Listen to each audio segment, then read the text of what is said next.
আকারে বেশ ছোট হওয়ায় কেউ কেউ একসঙ্গে বেশ কয়েকটি কোয়েল পাখির ডিম খেয়ে ফেলেন। তবে কোয়েলের ডিম একসঙ্গে কয়টি খাওয়া ভালো বা বেশি খেলে আদৌ কোনো ক্ষতি হবে কিনা তা অনেকেরই অজানা।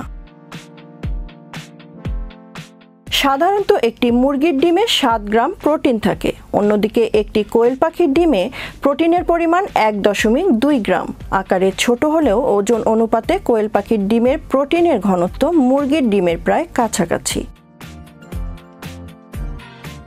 এছাড়া কোয়েলের ডিমে vitamin A, B, iron, selenium, phosphorus, potassium ও অ্যান্টিঅক্সিডেন্ট থাকে প্রচুর। এই ডিম আমাদের শরীরে ফ্রি রেডিকেলের নেতিবাচক প্রভাব কমিয়ে আনে এবং তাতে ক্ষতির হাত থেকে রক্ষা পায় আমাদের শরীরের কোষ। কোয়েল পাখির ডিমের ভালো কোলেস্টেরল রক্তনালীর সুরক্ষার সহায়ক। এটি খারাপ কোলেস্টেরল কমিয়ে হৃদযন্ত্রের ঝুঁকি হ্রাস করে। প্রচুর আয়রন থাকায় হিমোগ্লোবিনের মাত্রা বাড়িয়ে রক্ত সঞ্চালন উন্নত করে। এই ডিম সহজে হজমও হয়।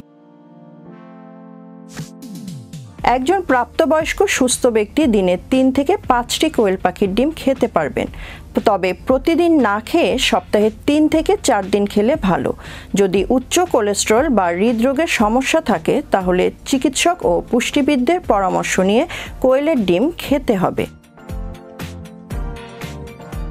শিশুর বয়স যদি 1 থেকে 3 বছর হয় তাহলে 1 থেকে 2টি কোয়েল পাখির ডিম দেওয়া যেতে পারে। তবে শুরুতে অল্প পরিমাণ দিয়ে অ্যালার্জি আছে কিনা তা বুঝে নিতে হবে।